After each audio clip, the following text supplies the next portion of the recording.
Hello students, today we'll discuss about Indian police system. With this particular session, we'll be discussing about basics of police administration, organizational structure, Indian police system, like how Indian police system is, where it has been derived from, and what are the various duties and powers of Indian police.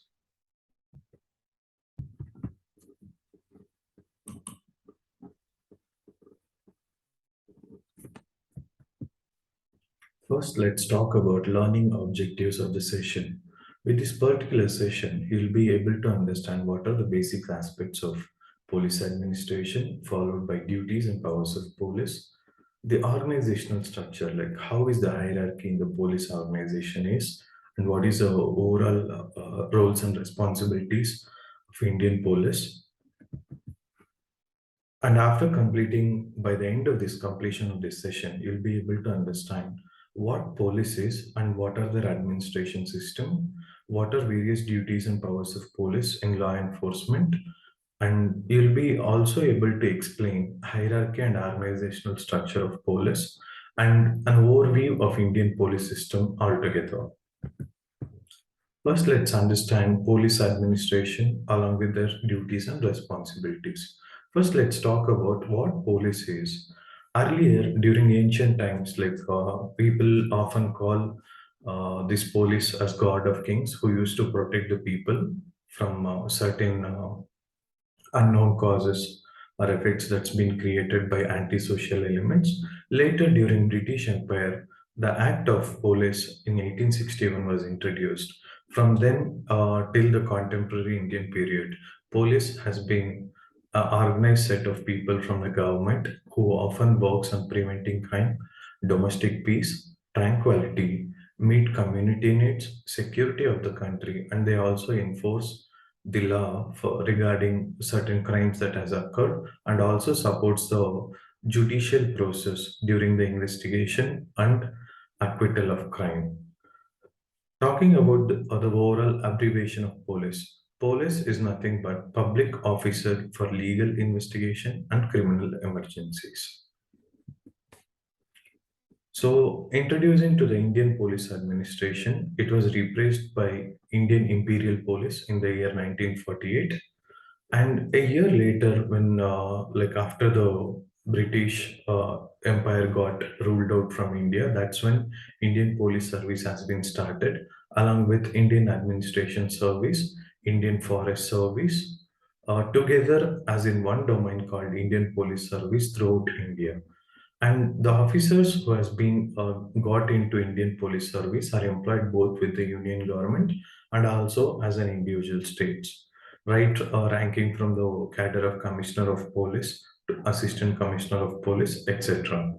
The service commands and provides leaderships to state police service and union territories like Central Armed Police Service. It can be Border Security Force (BSP), or it can be SSB, or it can be CRPF, CISF, and ITPB, or it can be National Security Guards like NSG, or even it can be National Disaster Response Force that we often call it as NDRF, Intelligence Bureau, the Research and Analysis Wing, Protection Group, NIA, National Investigation Agency, and also Central Bureau of Investigation. These are all Union Territory related police forces along with IPS. Now let's talk about structure of Indian police. When we talk about structure of Indian police, first segregation starts from the state police headquarters. After that, it can be zonal for each district, and then no, first it will be state police headquarters, followed by zones, wherein each state will be divided into certain zones. Each zone will have certain district ranges. So later it will be a southern range, northern range as per the zone that has been segregated, followed by district police stations, taluk police stations, and the overall circle police stations in case of metropolitan cities, or individual police stations in case of each taluk, or hobli, we even call it as. Now let's talk about Indian administration system, that is police administration system. We have it as commissionerate system and non-commissionerate system. With the commissionerate system, the hierarchy starts from commissioner of police, wherein in case of non-commissionerate system, certain states which doesn't have non-commissionerate system, we call the hierarchy start from Director General of Police. So first, let's talk about hierarchy with respect to non-commissionerate system. Here, there won't be a presence of a commissioner of police. Rather, the same roles and responsibilities will be carried out by Director General of Police, followed by Additional Director General of Police, that we often call it as ADG. Then Inspector General of Police, that is IG, who heads a particular set of deputy inspectors, senior superintendents, etc. So then followed by Deputy Inspector General of Police, that is DIG, then Senior Superintendent of Police, then Deputy or Additional Superintendent of Police, followed by Inspector of Police, Sub Inspector of Police, Head Constable, and the same way the hierarchy goes in. Talking about commissionerate system, we have Commissioner of Police, Special Commissioner of Police in case of each domain wing like Economics Division, Narcotics Division, etc. Followed by Joint Commissioner of Police, Additional Commissioner of Police. Then falls under the category will be Deputy Commissioner of Police, that is DCP, Assistant Commissioner of Police, that is ACP. Deputy Commissioner of Police will be for each range or each district accordingly, followed by Inspector of Police, Sub Inspector of Police, and the Head Constable of Police. Just have a brief overlook into the overall non-commissionerate system policing, like how the divisions are into and how the each cadre that we have divided across.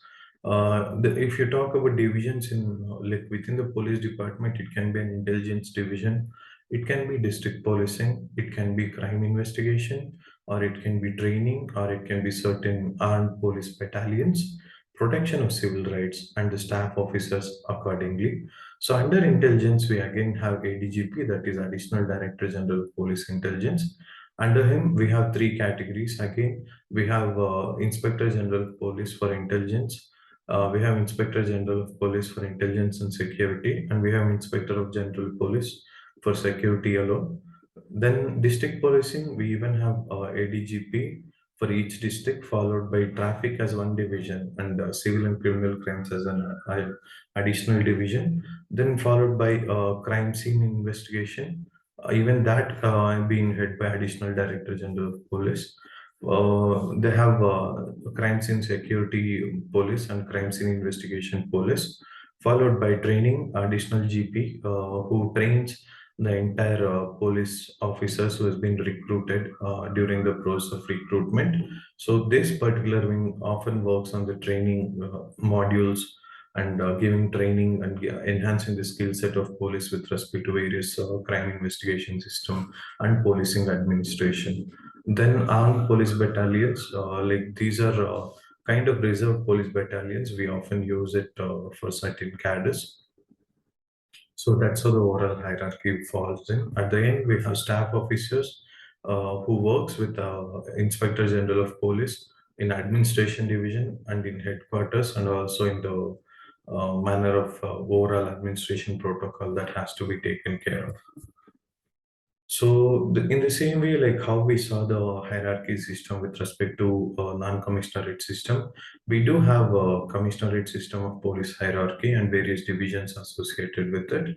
Here, if you look into the divisions first, the entire divisions are held by Commissioner of Police as a supreme authority, followed by Additional Commissioner of Police Law and Order, Additional Commissioner of Crimes, Additional Commissioner of Police Traffic, Joint Commissioner of Police for Suburban Cities, Joint Commissioner of Police for Headquarters, Joint Commissioner of Police for Administration related duties, Joint Commissioner of Police for coordination between the branch and various divisions across, then Deputy Commissioner of Police for the task force.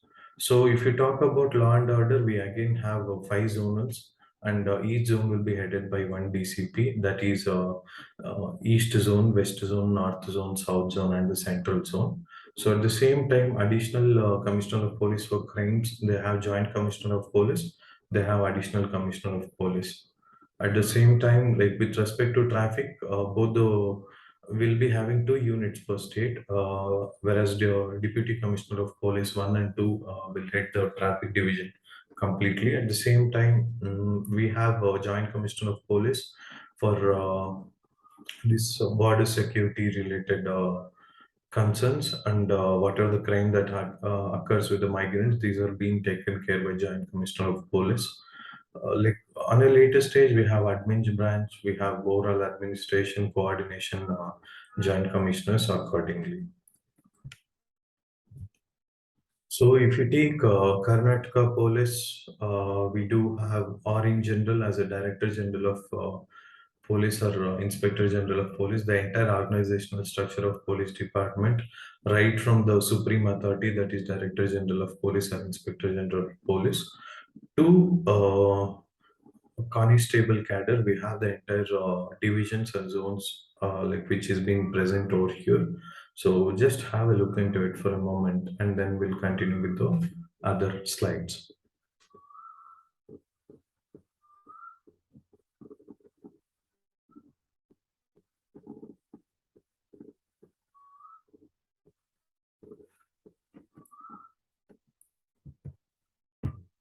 Yeah, whenever you see a police person outside, you often tend to see there will be a badge on his shoulder, wherein you tend to understand that it's just not a appearance code for any police. It also has a significant meaning that you can actually identify which hierarchy he falls into in the Indian police system. So if you see Commissioner of Police or Director General of Police, they'll be having our national emblem followed by two swords and an IPS badge on the shoulders. So if it is Joint Commissioner of Police, instead of emblem, we'll be having a star. And if it is additional commissioner of police, we'll be having an emblem, three stars instead of the swords that's been present, followed by an IPS. Deputy Commissioner of Police, we do have an emblem, two stars, and an IPS. Deputy Commissioner of Police or Superintendent of Police. For Senior Superintendent, there will be two stars along with the emblem and IPS cadre. And for Superintendent of Police, we have national emblem followed by star and an IPS badge for associated with. Additional Deputy Commissioner of Police or Additional Superintendent of Police will even have only a national emblem on their shoulder along with IPS tag. Then Assistant Commissioner of Police or Deputy Superintendent of Police of any particular district, they have three stars followed by an IPS. So Assistant Superintendent of Police, with respect to, if not, Deputy will have three stars, wherein Assistant Superintendent of Police will have two stars with IPS cadre. Then followed by looking into the commissionerate system, again, Deputy Commissioner of Police or Senior Superintendent of Police will also have an emblem followed by two stars. The same way the hierarchy goes in, and ranging from the below cadre, that is Senior Police Constable, will have two red arrows directing downwards. A Police Head Constable, we have three arrows directing downwards, followed by Assistant Sub Inspector of Police, that is ASI, will have a three cross line followed by a star. Sub Inspector will have two star followed by a three cross line, and also an Inspector of Police with three stars followed by the three cross lines. You can just have a look into it so that you will get an idea next time when you meet a police. Just by looking at their badge, you can actually get to know which cadre they are into.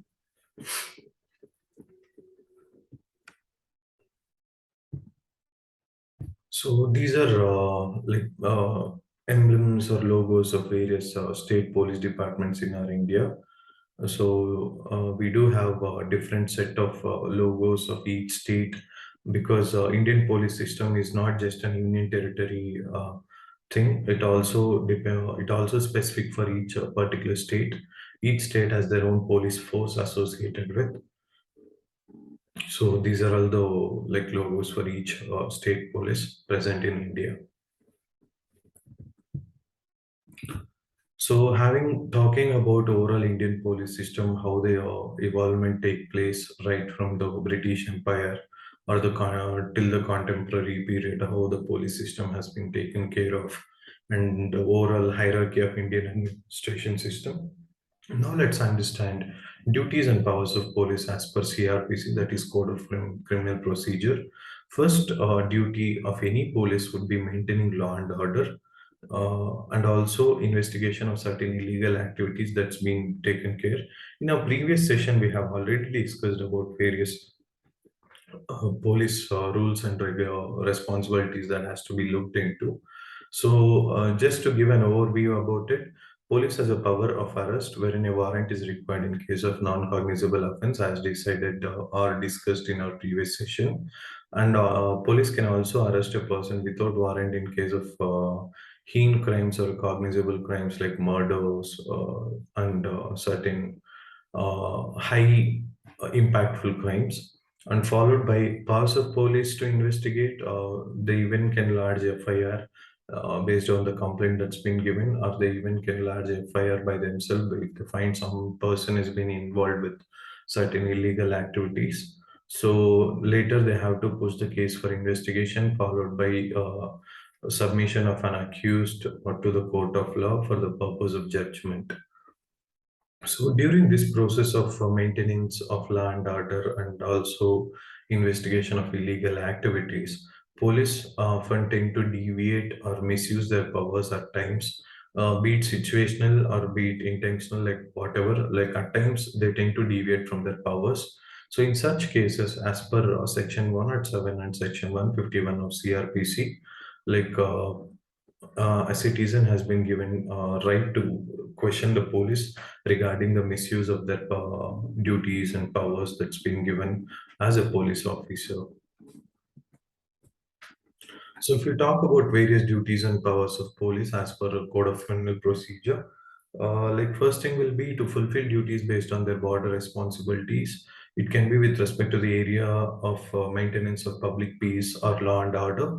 It can be with respect to crime prevention and investigation, or it can be with respect to detection and collection of intelligence about certain antisocial elements. It can be VIP security, counter-terrorism, border policing, railway policing, tackling, or it can be like tackling of overall unnatural activities like smuggling, drug trafficking, certain economic offenses, corruptions followed by in public life.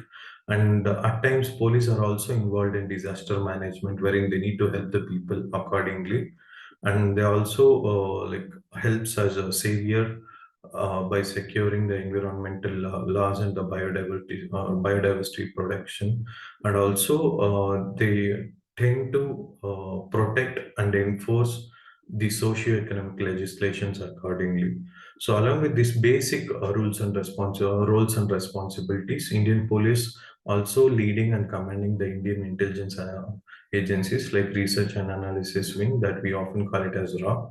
All these things that we'll be discussing now will be falling under Union Territory, that is RAW, Research and Analysis Wing, Intelligence Bureau, IRI, then Central Bureau of Investigation, CBI, Central Investigation Department, CID, and Indian Federal Law Enforcement Agencies, civil and armed police services in state and union territories are also a part of Indian police system, leading and commanding various central armed police forces, CAPF, which include central police organizations like Border Security Force, Central Reserve Police Force, Indo-Tibetan Border Police, National Security Guard, Central Industry Security Force, vigilance organizations with respect to state and like Indian federal systems.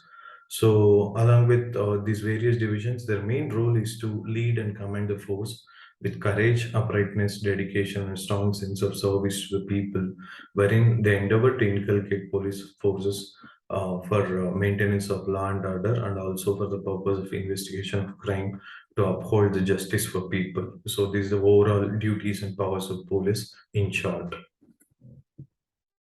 So with this, like we have come to end of the session. If you have any queries or questions, please reach out to us through the program FAQs repository. Happy learning. Thank you so much.